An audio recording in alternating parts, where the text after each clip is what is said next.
And joining me now from Los Angeles is Richard Eskow. He's a senior fellow at the Campaign for America's Future and a writer for the Huffington Post. Thank you very much for being with us.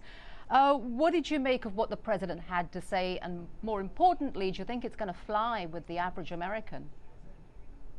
Well, it certainly had a lot of terrific talking points in it. He proved once again what a terrific communicator he is. I think he said some things that were very important that people need to hear about the role of government and the role of paying your taxes as being part of citizenship and part of what makes the country great. I think all of that was excellent, and the excerpts or clips that most people will see, I think, will resonate well. I think in terms of the specifics, it was hard to pin down exactly what he was proposing. At certain points, he seemed to be endorsing the plan presented by the chairs of the Deficit Commission he formed, but then when he talked about specifics to the extent he did, he seemed to distance himself from that. So I think a lot of it is going to have to do with the details as they emerge. So I think it was a strong rhetorical speech. I think essentially he was taking a defensive position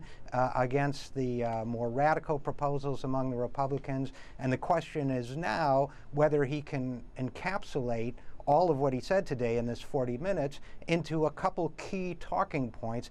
For instance, that some of the changes being proposed, some of the spending cuts being proposed would cost quite a bit of job loss in this country at a time when we desperately need to reduce unemployment. So right. I think he could have done more. Let me just get to one of the things that he was very particular about. He talked about tax cuts. Is that something that's likely to sort of resonate with the progressive base of the Democratic Party, who are indeed very, very concerned about the fact that a lot of these cuts are going to hit the average, ordinary, middle-class American, and so they think that some of these measures are pretty draconian. Is that sort of like throwing out a bit of a bone, or is there something serious in this issue about the tax cuts? In terms of tax cuts, ending the tax cuts, you mean? I'm sorry, about raising tax cuts for the wealthiest Americans. Well, it depends on how effective he is in communicating. I mean, what he's proposing essentially is that income above $250,000 should be taxed at a greater rate.